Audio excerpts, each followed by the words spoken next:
You know, I never thought I'd be the guy spilling my guts on YouTube like this. But hey, life throws you curveballs, and sometimes you just gotta talk it out. Maybe it'll help someone else avoid the mess I waded through. Picture this. I'm pulling up to my house in the suburbs of Atlanta, heart pounding with excitement, because I've got this epic surprise lined up for my fiancée Sophia's birthday. A sleek new Audi wrapped with a bow, tickets to Hawaii.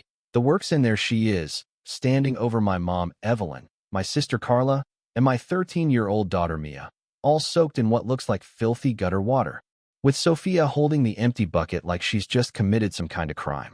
My blood freezes, and in that split second, everything I thought I knew about love and trust shatters. How could the woman I loved do something so cruel to the people who meant the world to me? It all started 5 years back, after I lost my wife Emily in a freak car accident. God, she was my rock, my high school sweetheart from those gritty Chicago streets, the one who believed in me when I was scraping by with my first real estate flip. We built this life together, me turning rundown properties into gold mines, her handling the books and cheering me on through every late night. And then Mia came along, this bright-eyed kid who lit up our world like nothing else. But after Emily was gone, man, the pain hit like a freight train. I threw myself into work, closing deals left and right, building an empire worth millions. But coming home to that empty house felt like drowning every damn day. Mia was tough, tougher than any kid should have to be, but I could see the sadness in her eyes. And that's when Evelyn and Carla stepped in, Mom moving in to help with the day-to-day, Carla driving over from her place every weekend, pouring their energy into Mia like she was their own. They were my lifeline, you know? The ones who got me through the grief, reminding me family sticks together no matter what. But looking back, maybe that sticking together came with strings I didn't see. Fast forward, and life starts feeling a little less heavy when I meet Sophia at this little bookstore downtown. She's this smart, grounded woman running the place, with eyes that see right through you and a smile that makes you forget your troubles. It wasn't love at first sight or anything cheesy like that. It started simple, me picking up books for Mia during one of her school projects, Sophia chatting with her about stories and dreams like she really cared. Mia opened up to her in ways she hadn't with anyone since Emily, and before I knew it, I was finding excuses to swing by, grabbing coffee, talking about life, her ambitions to open her own community center for kids. She wasn't impressed by my money.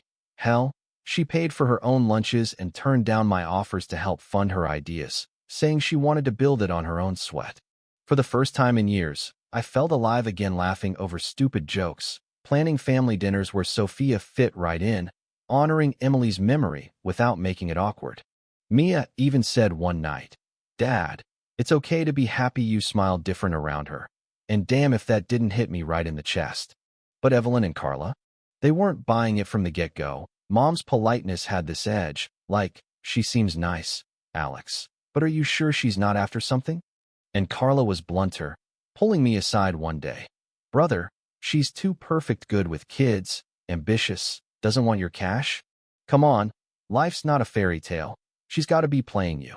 I brushed it off at first, thinking they were just protective after everything we'd been through. But their doubts started creeping in, little comments about how crowded the house felt with Sophia around. More memories of Emily popped up at the worst times, like they were reminding me she could never measure up. Deep down, I think it boiled down to fear. Mom had sacrificed her retirement to help raise Mia. Carla had put her own life on hold, living off the support I gave her since her jobs never stuck. And Sophia? She represented change, someone who might shift the power, make them feel less needed, less central to my world. It wasn't just jealousy. It was this twisted need to control, to keep things as they were, where they called the shots on family matters. Things escalated when Mia got sick, a nasty virus that knocked her flat for weeks, and Sophia stepped up like a champ, making soups, reading stories, handling meds like she'd been doing it forever. But Mom swooped in. "Alex, I've cared for sick kids longer than she's been alive. Let me handle this." And Carla joined, turning our home into their territory, sidelining Sophia at every turn.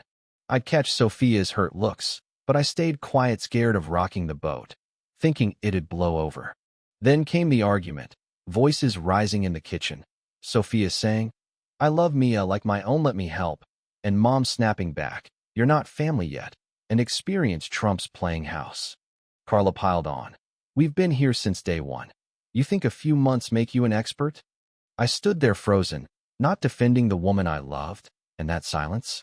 It broke something in Sophia. Her eyes went cold, and later she whispered, Alex, if you won't stand up for me, what kind of future is this? The birthday disaster was their masterstroke, Carla helping by getting Sophia out while I set up surprises, but really orchestrating the whole trap. I slammed the brakes, yelling, what the hell is this? Sophia stammering, Alex, it's not what it looks like. I thought it was clean water. Carla said to toss it. But Mom and Carla were screaming. She did this on purpose, humiliating us to push us out. I believed them, sent Sophia packing in a rage, feeling like my world crumbled again. Months dragged on, me drowning in work, Mia trying to talk but always interrupted. Dad, wait, it's about Sophia. Only for Carla to butt in. Sweetie, let's not upset him more.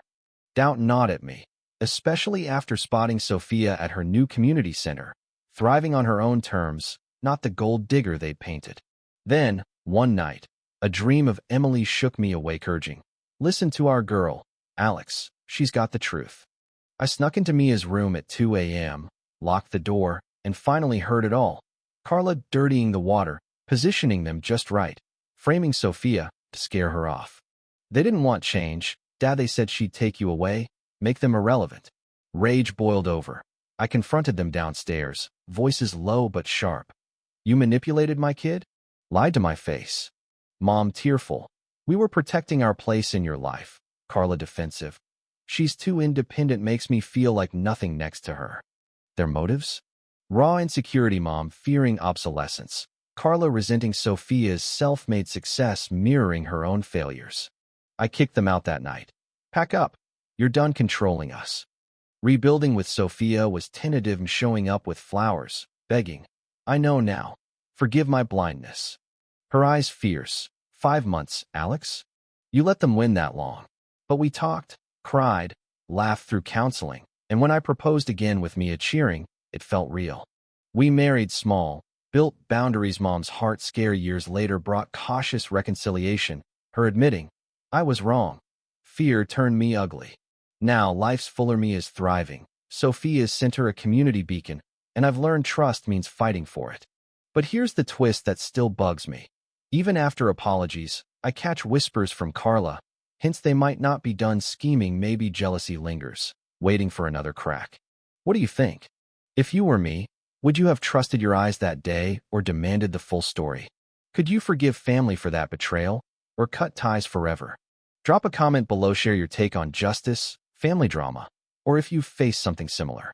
Hit like if this hit home, subscribe for more real talk stories, and let's keep the conversation going. Your thoughts might just help someone out there.